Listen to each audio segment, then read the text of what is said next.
My name is Michael Coates. I'm a former firefighter, but I'm also a former soldier. And it's the stories from the individuals within this military community that I'm desperate to document. Today's story is the one that inspired me to start this podcast. He fought at the Battle of Danny Boy, won the Military Cross. He is an inspirational leader who has and continues to go through an incredible journey. He's shown bravery on both the battlefield and in the courtroom. Episode 1, Brian Wood. This is Declassified.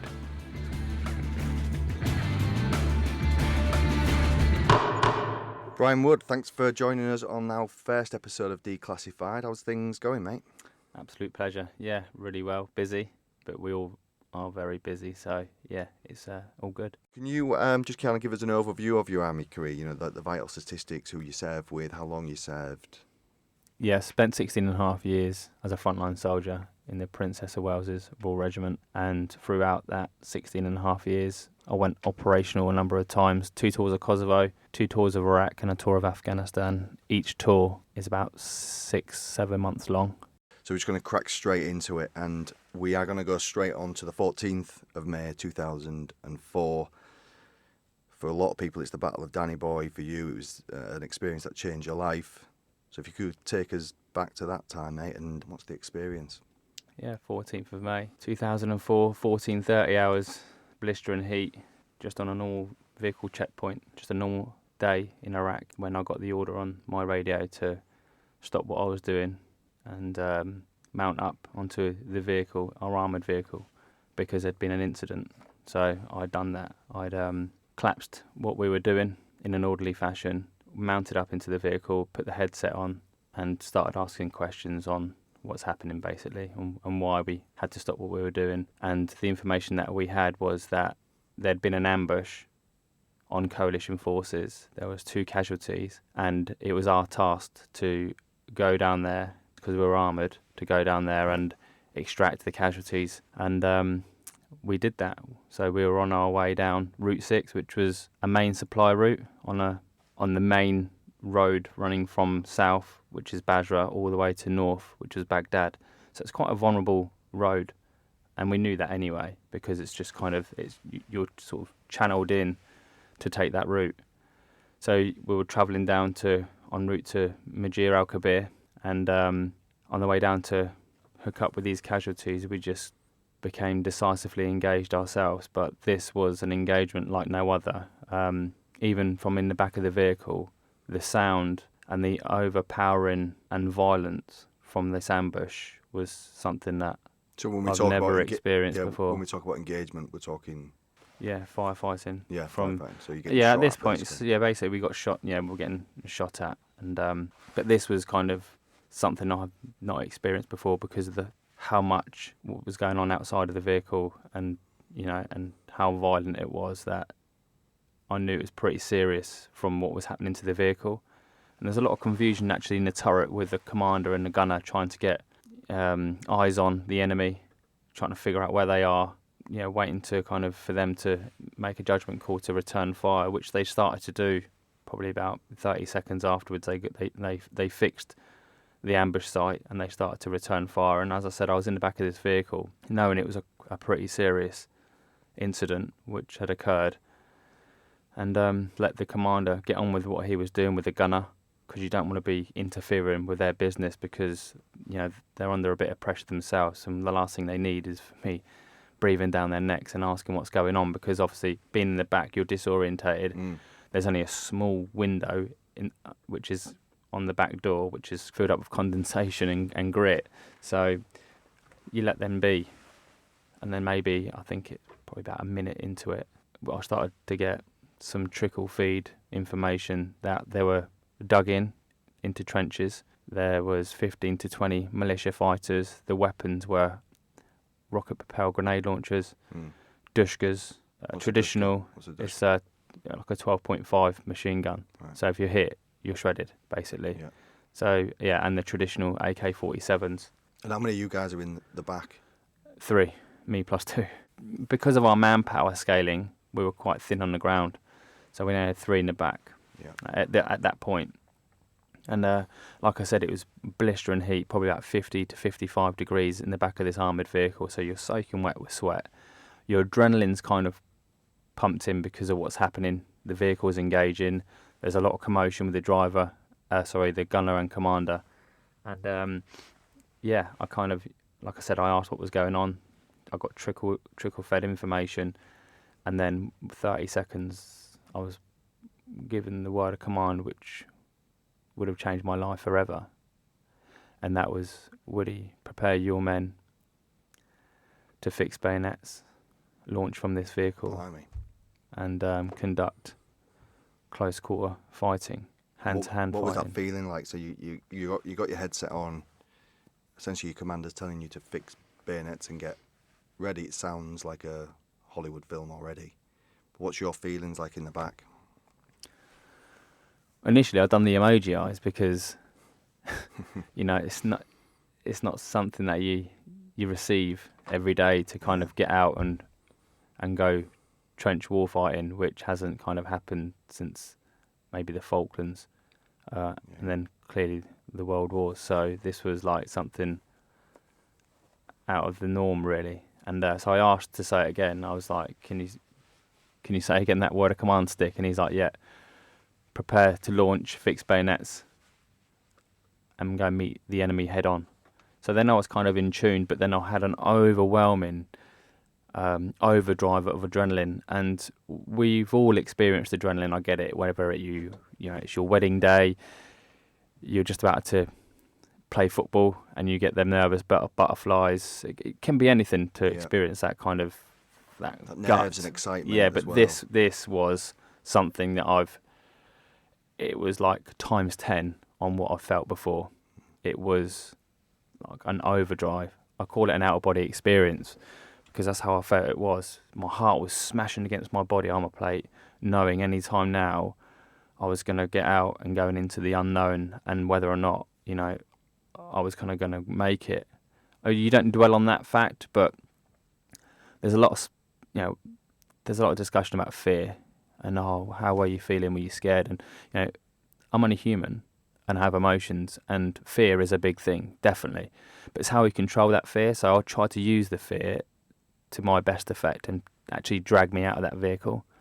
So because if you dwell on it, it's contagious, isn't it? And if you're a leader, I was 23 and I was a leader of men. So if I was going to sit and dwell on that fear, it then would become contagious, and the other lads would look at me, and I don't think I would be as inspirational to them if I was to kind of really look scared stiff, question myself, Training maybe kicks in, all those SOPs kick in, and all the standard operating procedures kick in, and then when's the door's going to open? Yeah. And then, so what's... Yeah, it was, 5, 4, 3. On 3, our vehicle really suppressed the enemy position, so give us so much cover and fire for us to kind of get out and at least get into this position where I could locate the enemy and make a kind of plan on how I was going to get from this little bit of cover that I was in, like an irrigation ditch, to 150 metres away where this trench system was. I kind of just wanted to give myself the best shot possible. Mm. So the vehicle, the door opened. It was so bright, it squinted my eyes. I took the first step onto the desert sand. I remember like sand flying into my eyes and just really hoping for the best and running hard, fast and aggressive to this like irrigation type ditch to give us a bit of cover before we went over the top and launched. And, at that moment, I was going to go regardless, and I was hoping and praying that I wasn't going to go on my own. And I kind of knew that the boys wouldn't let me down because we've been operating together for a period of time by this point. As well, and it's trust, and it's the togetherness, and it's the values as well, which we stand for. And as I said, I just kind of went and concentrated on what I had to do, and then I looked on my left-hand shoulder, and I just seen the bravest of 2 other guys like running hard and fast. We kind of got down into this position in a linear line, and at this point I still hadn't seen the position. So I said to the boys, kind of check ourselves that we hadn't been hit, because unless I was hit and killed outright, I think because of the adrenaline, you're not sure if you've been hit or not. So we were kind of checking ourselves. It was so noisy outside of the vehicle with the the engagements and the firing going on. I mean, it was deafening. So I was kind of checking myself, making sure I hadn't been hit and the other boys hadn't been hit. And I snuggled up like a little meerkat and popped my head over this ditch, and that was it. I seen this position. I was like, I think we're out of our depth. Honestly did think that, but I wasn't going to relay that to the boys because it's not very inspirational. And sometimes big shots come in, and there's a reason why we've been ordered to do this. There's a mission and there's an intent, so therefore we should carry that out because that's what we're trained to do. I mean, there's 3 of you on the ground, though. I mean, this is the bonkers thing. There's 3 of you on the ground. Yeah. Now, have you got any idea how many people or how many militia are fighting? Yeah, because we were told, and I asked him, it was like 15 to 20. So I knew like it was 1 in 4. Yeah. So we were kind of massively outgunned and outnumbered. But we had the vehicles of support as well, so that's a massive support mechanism for us. But with great British values and standards and the way we operate, there was always going to be a chance that we would be able to achieve as a lot of people said, the unachievable. And then randomly, when I got eyes on, I crawled back, I started speaking to the guys on what I thought was best practice and what we were going to do. Randomly, another 2 soldiers turned up out the blue, and I was like, all right, Woody, what's going on? I was like, what are you up to? So that was then, but that was a really massive boost of morale and, extra courage, because that's another 2 operators, which are highly trained. So it gave us a boost. So now we're 5 against 15 to 20. So all of a sudden, it doesn't look too bad. Yeah. Maybe 1 in 3 now. Yeah. It's not as bleak as it was. But actually, you've just doubled you as a leader on the ground, you've just doubled your firepower as well. You Definitely. So it's straight away, you're I can imagine you're growing. Yeah, you're growing in confidence. Definitely growing in confidence. And it was as well. Yes, I was still going to conduct something that hasn't been done for so many years across open ground, no cover, but it needed to be done. And the call was, we were going to go up and we're going to bound forward, so that we were going to work as a 3 and a 2. So the 3 of us would move first, start firing, then the next 2 would move up. So we've always got 1 foot on the ground and we're always bounding forward and covering each other. And I said to the boys, stand by, stand by. And at this point, I kind of never knew how far I would get, but I was going to try, and I was going to die trying, really. And went over the top. As soon as we went over the top and exposed ourselves, that was it. We were then into a 2-way engagement firefight with this trench position to the point where rounds were in and around our feet. The sand was flicking up, and I was thinking, that's pretty close. And then around your ears, like the bees were buzzing all around me, and it's just getting, it was just really intense and tight. And it wasn't a textbook, people said when we got back, I was a textbook infantry attack, but it really wasn't, because I was 23, I wasn't a tactician, I was a young commander, and I just did what I thought was the best, decision to do on the ground at that time, a split-second decision in extreme circumstances. Sometimes it doesn't happen how you want it to happen. There's a bit of confusion, people hesitate, and it kind of was like that, if I'm honest.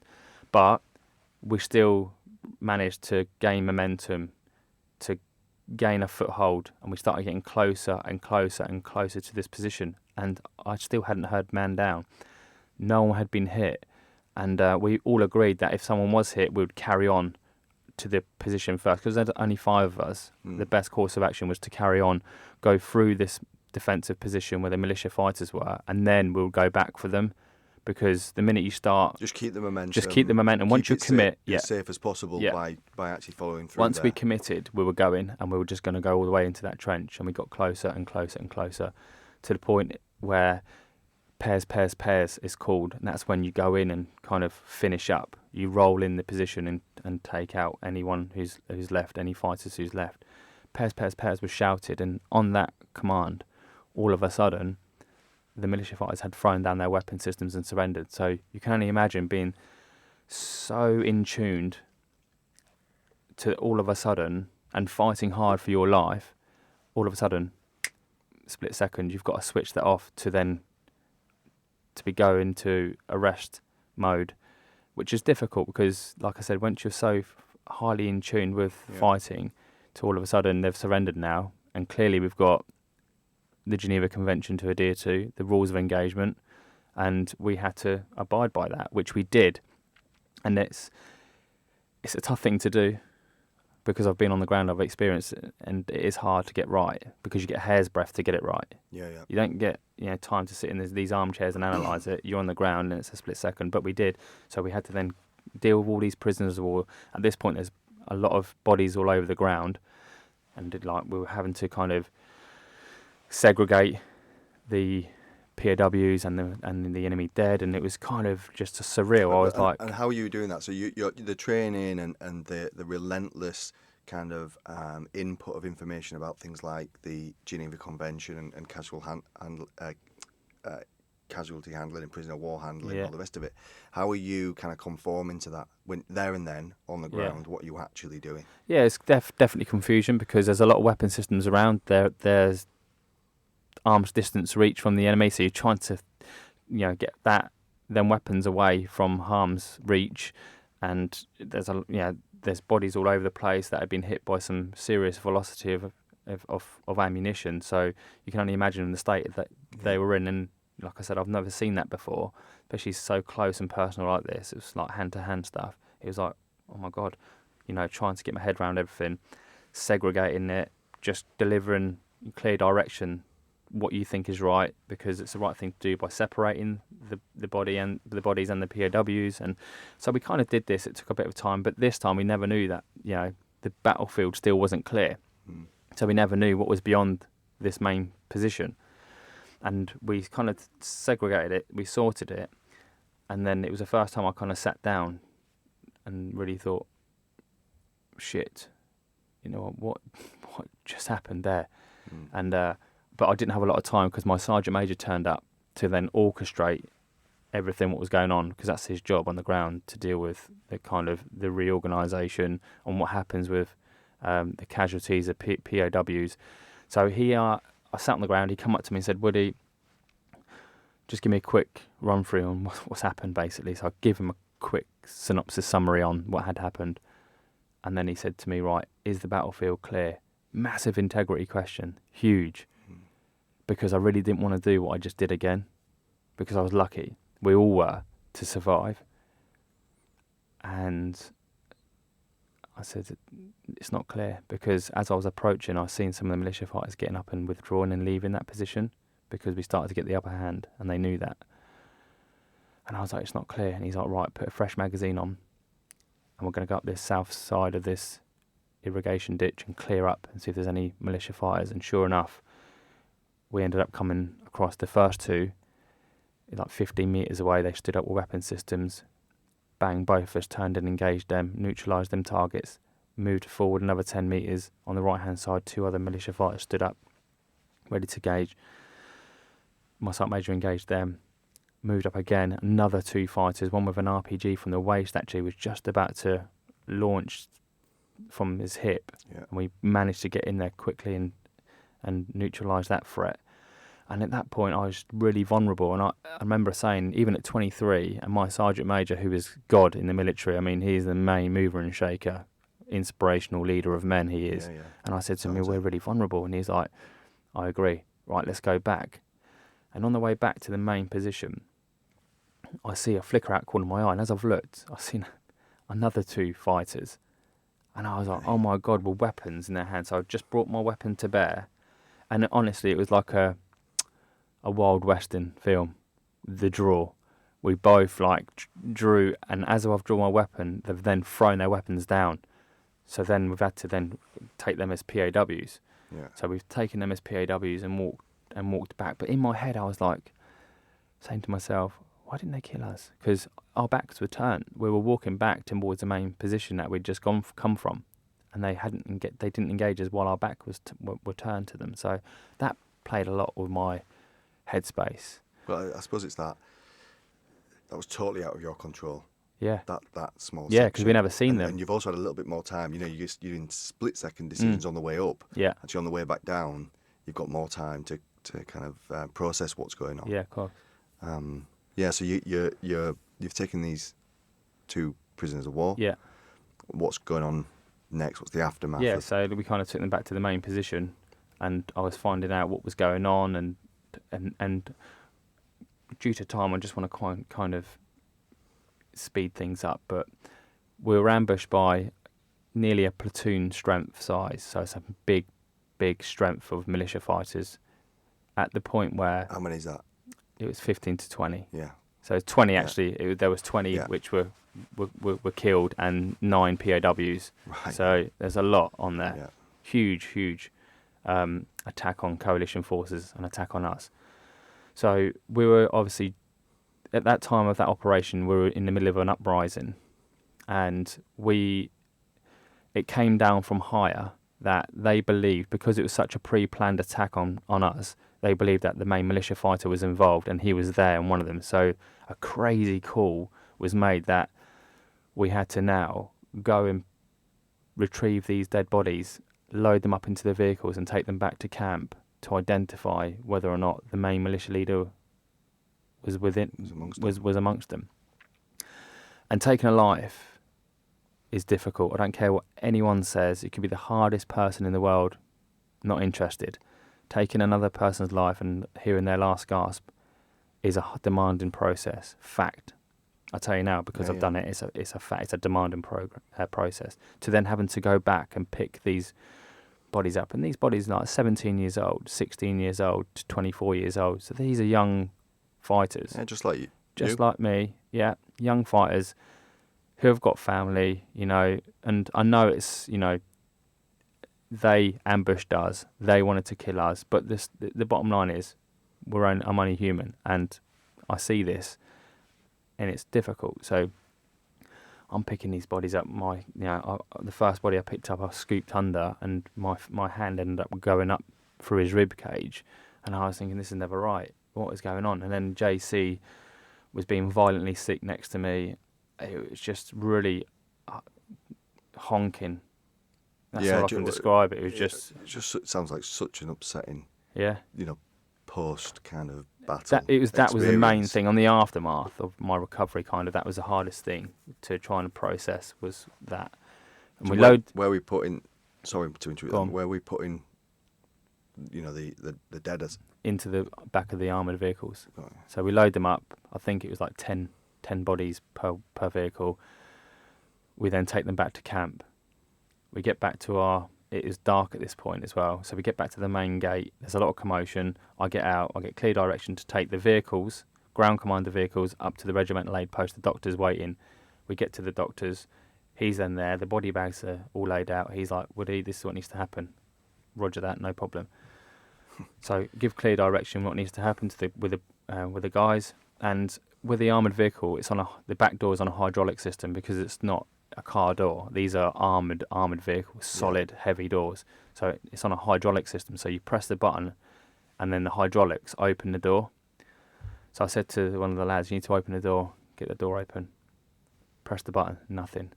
And straight away I knew, as if this day couldn't get any worse, it was about to, because the door wouldn't open. And the only other way to open that door is climbing in through the turret, over the dead bodies, and hand cranking the door in the back. And I could not believe what was going to happen. I couldn't believe one of us had to do that. So I thought it was only fair that we played paper, scissors, stones.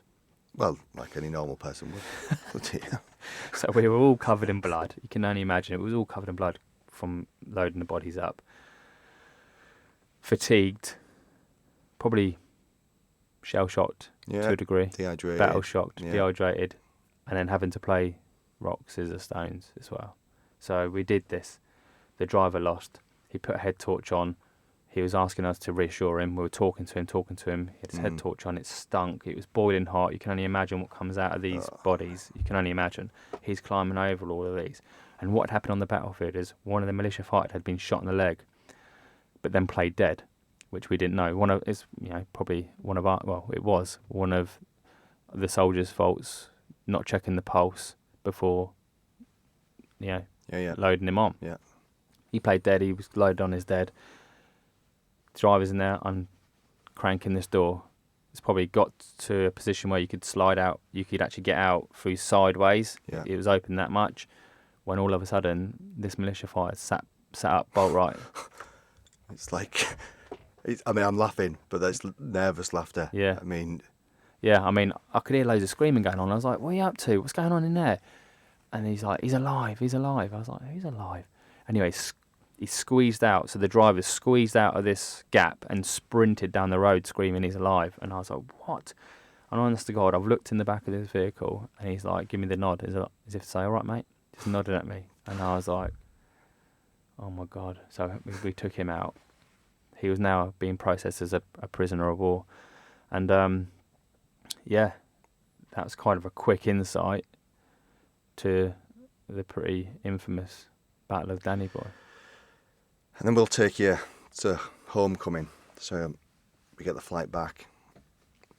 You get your flight back, and I've done it. Flight back, nice warm welcome off the family. What's that day one like? Well, actually, I left to go to Iraq. Like I said, a young 23-year-old. Just had my firstborn son. He was 3 weeks old. So leaving was like kissed him on the head. Never really got a lot of bonding time with him because the early stages, as we all know, is the mother stage to gain that initial bond. So yeah, kissed him on the head and went away. So I really missed him. Really missed him. I was excited to be a dad, and came back, and it was just a lot harder than what I expected. Coming home, I didn't have any decompression, zero decompression. So I went from 1 minute, one day fighting hard in the city of Al-Amara in Iraq to then knocking on my front door, going through and seeing Bailey, my son, now 6 months old. So that was like, wow. And just explain to everyone, at that time in Iraq, that was at its most fierce. Yeah. More rounds were getting fired than the Korean War. Yeah. And it was serious stuff. Yeah. You're then flying back. You then got your 6-month-old in your arms, essentially, and it's time to be a dad. Yeah. And how was that? I tried. I tried to be a dad. I tried to put myself on a fastball training course to be a dad, but it just doesn't work like that. It's not as easy as that. And I would hold him, he would cry. I would feed him, he would cry. I would bath him, he would cry. So then I was failing at high speed at this point within my own headspace. Yeah. Then I became, agitated, verbally aggressive. To Lucy. So your wife? My wife, yeah. I mean, I think there's a bit of jealousy that she had something that I really wanted, and that was the bond. That was, it was my son, and I never had anything like she had.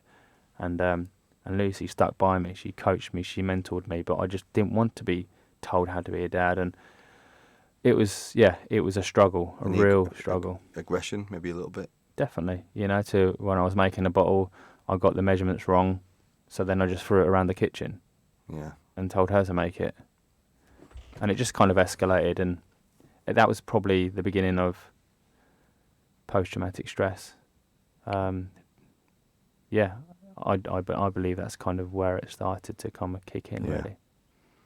It's you're aware of it now, but hopefully I'm not speaking for you, but I'm sure you wasn't aware of it then, as in these symptoms. Never spoken about. I didn't really know what it was. I've heard of shell shock, but I never knew what post-traumatic stress was. I never understood the symptoms. I never understood the coping mechanisms, and I didn't understand anything about it, if I'm honest, because it wasn't spoken about. We didn't know how to speak about it, and we just kind of got on with it in kind of 2004. And and how is Lucy reacting to that? How's Lucy reacting to you? Is she becoming more distant? Is she coming closer? Like, what's the relationship like? I mean, it was all to do with me, really, with how I was, and how I was to her, always putting her down. I was never physical, but sometimes verbally you can do more damage, and I think that's the point where we reached, to the point of breaking point, really, that we kind of had we separated for a year and a half, or just short of a year. But it's down to me, you know, and there was only so much you could cope with, and I was never going to seek any help because, you know, I was a leader, commander, decision maker. I was in an all-male organisation, 800, you know, frontline infantry soldiers who beat their chests every morning. So much testosterone. You know, I would like to think I was an inspiration. I was courageous, and I thought if I was going to knock on the door and seek help, that I was being weak, and I would not be the inspiration that I wanted to be, and people will look at me in a different light. So I shut that off. And that's why these podcasts, that you talking, you do a lot of speaking as well. That's why it's so important. It's actually so important to show your vulnerability, especially, and be really honest about your relationship with Lucy when you came back, and now looking back and understanding and appreciating those symptoms. You won the Military Cross for your actions at the Battle of Danny Boy. 27th of April 2005, you collected that from Buckingham Palace. You've mentioned there was a breakup, and you actually left the military for a little while as well during that time, and I'm going to kind of skim over it because you rejoined and then you received a letter in 2009, and I'd like you to carry on from there in your words. 2009, I was on my commando course because I'd just been earmarked to go down and be an instructor on the Royal Marines Senior Command course. So the right thing to do for credibility as well was to go and do the commando course, which I had no problems with. And I was on this course. Week 4, my phone had like 25 missed calls, and I was like, from Lucy. So I knew straight away there's something wrong, because by this time we kind of rebuilt our relationship, because this is obviously fast forwarding now. And she knows she would never phone me when I'm on a course because my head's down, I'm studying, I'm getting on with it. It's an arduous physical course as well, so she would leave me alone. But this, I thought, there's something happened here. So I phoned her, and she just said, look, I've got a letter here, and it states that there's going to be a public inquiry launched, and the allegations are murder, mutilation, and mistreatment of Iraqis. And I was like, can't be. Lucy, definitely my name on that letter. My name's on that letter. She said it's addressed to you. It's 100% addressed to you. I've got it here. And then she started reading me the detail within that letter. Yeah. And it kind of threw me massively, as you can only imagine, because I was on a course when I need to be focused. And now I've just heard this. It's like, you know, I then started to experience all sorts of emotions, because I've never been a murderer. I've never mutilated, and, you know, I mean, it just really threw me in a flat spin, if I'm honest. And I just couldn't believe that this had all come out without really me being sat down, being spoken to on a one-to-one, asking me if everything, you know, if they can do anything for me. So the MOD, no one has brought you in before this letter arrived on you. This letter is out of the blue. Out of the blue, yeah. No one in the government or the MOD or anyone had. It may have been because I was away, and this is kind of me trying to protect and stick up for the organisation, you know, but I was still let down massively, because whether or not I was away, someone should have even flown from Germany or come down and driven down to me and sat me down and went one-to-one and talked me through this, because this was the most serious of allegations anyone can ever go through. Murder. That's brutal. This is crazy. And you're at this point, you're halfway through an intense 10-week course. You're roughly halfway through it. Yeah. And at this point, 2009, 2003, have you actually sought help for the trauma you experienced in 2004 yet? No, I just parked everything. So in your head, all this, and you've got a book coming out, which we'll talk about in a second. Yeah. That will explain. There's a lot of gaps that need to be filled there. Yeah, sure, yeah. There's a lot more trauma that had gone on in between then. Yeah. And where we are at right now. Yeah. Still no help. Mm-hmm. You're now going to get wrapped up in what is known as the Sweedy enquiry. Yeah. And I'm going to push us on again to March 2013. Yeah. when we're going to court now, Mm-hmm. and again, I just wanted to let you kind of run from there. Well, it was a difficult, clearly, period of time on the lead up because it was a 10-year inquiry. So it was back and forth statements, back and forth solicitors, interviews, back and forth statements, you know, and until the day that I had to go to court. And I've never been to court before, you know, I'm not a blue-eyed boy, I've just been a typical lad, but I've never done something severe enough to go to court. So this was kind of a new thing for me, and I did experience pressure. The morning, it was a freezing cold morning, clear skies, walking. I actually met my solicitors in Fleet Street in London, and then we all came together and walked to the courtroom, or the court building, and on the way, about 50 metres away, I could see all the paparazzi and the commotions and stuff, and I was walking into the front door, and there was all sorts of people running around with cameras, and you know, it was just kind of overwhelming, really. Went through the main door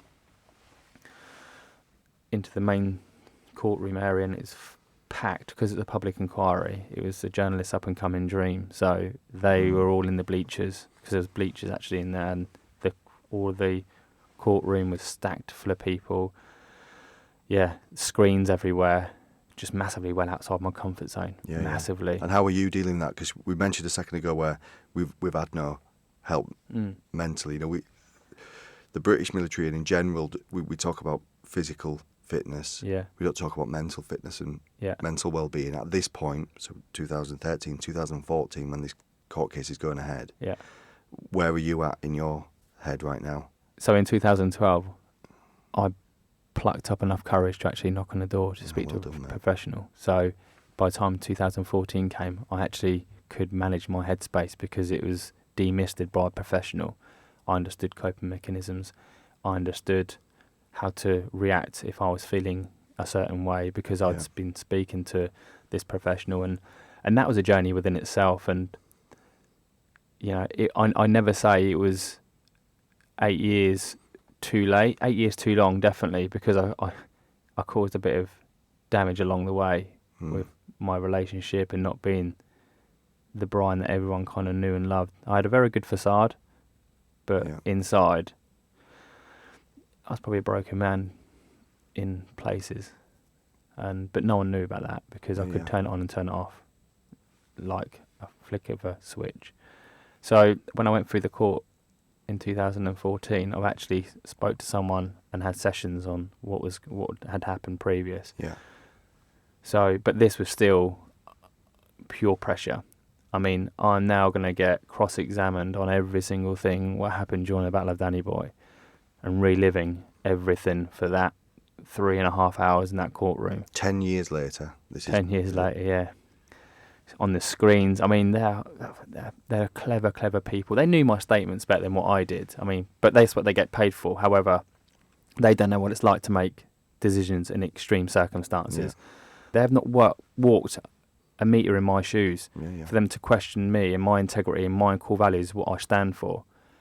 It was heartbreaking, and I was shaking with anger, and I was devastated that I was in the dock swearing on the oath to tell the truth, the whole truth, and nothing but the truth. It broke me in half because I was going to get people who didn't know me, who don't understand warfare. War is brutal. War is the hardest thing to get your head around. I don't choose to. I choose to protect this great nation. I chose to protect, as you did, chose to make a difference. I don't make these decisions and send us to these places, which is demanding, and fighting day after day and seeing the trauma throughout, whether it's losing someone, seeing someone injured, you know, being injured yourself, to everyday fighting. I didn't choose that. The politicians chose to make that decision. And then all of a sudden now, when my back is against the wall, I'm having zero support from the people that actually sent me. So I'm fighting a harder battle on UK soil, believe it or not. I would rather have been on operations fighting because I felt comfortable. I never knew how to fight this battle.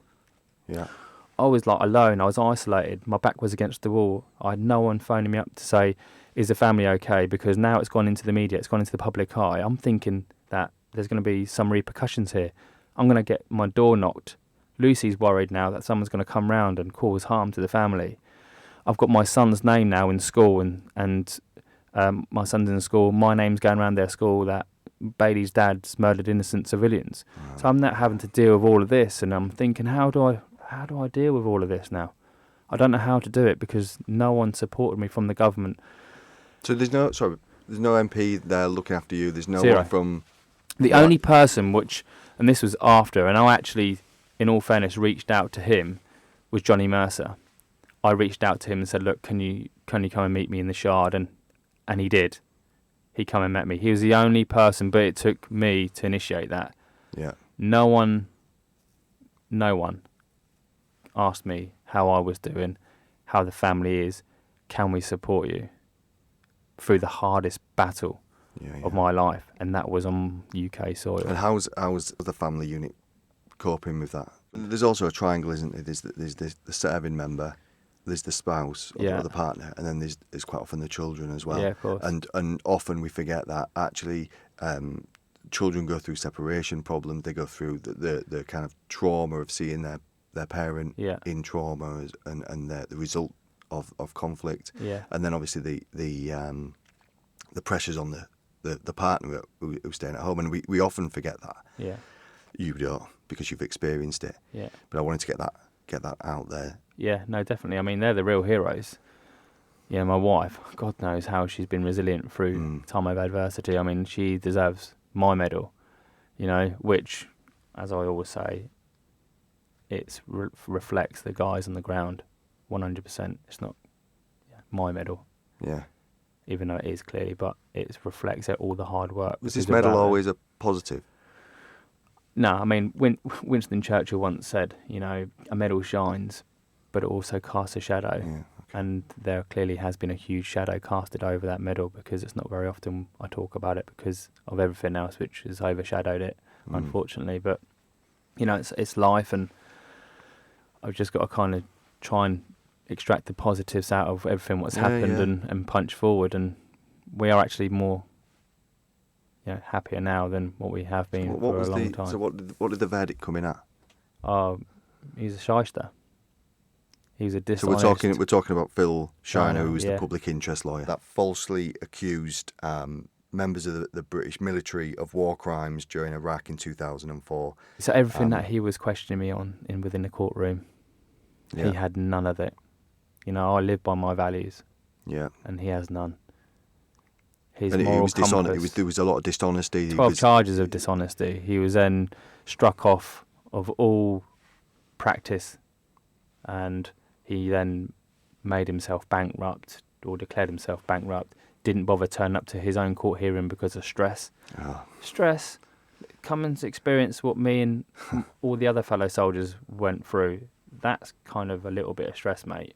So actually suck it up and go to court, because it's your time, because you were lying. You've hit the nail on the head, though. It's values. Yeah. And when you live by values, when you can stand there and go through over 10 years of conflict, some good stuff as well in the military, and it's not all this bad, we're focusing on that a little bit today. Yeah. And go through all of that and living with it, and the stress and strain of your family, that must have been like a slap in the face for someone who dragged you through it to then say, I'm sorry, I can't attend today because I'm a little bit stressed out. Yeah. Ridiculous. It is ridiculous. It's crazy. And then, so we post-verdict. Yeah. So everyone's off. Not off, but, we get a positive result. All the guys walk out the courtroom. And then what was life like after that verdict? It was still kind of closed as much as I possibly could keep it closed. And then I was asked by Good Morning Britain if I would come on and kind of break silence for the first time about how this affected me, my fellow soldiers, and the people around me, which I did. I went on and kind of, broke silence about it. And then it just kind of, it's snowballed from there. And as you said earlier, I've got, my book coming out March the 14th next year. What's the book called? Double Crossed. And pre-order now on A Code of Amazon. Honour, A Complete Betrayal. Yeah. You can pre-order now on Amazon, Oh, I've had a sneak peek into it, and it's just unbelievable. I just can't stress this to anyone that's listening to get their hands on that book and to give it a read. And I want to bring you kind of to present day, because I think you've got loads. I mean, you do a lot of speaking at schools, and you do a lot of speaking out there with industry as well, and a lot of corporate stuff.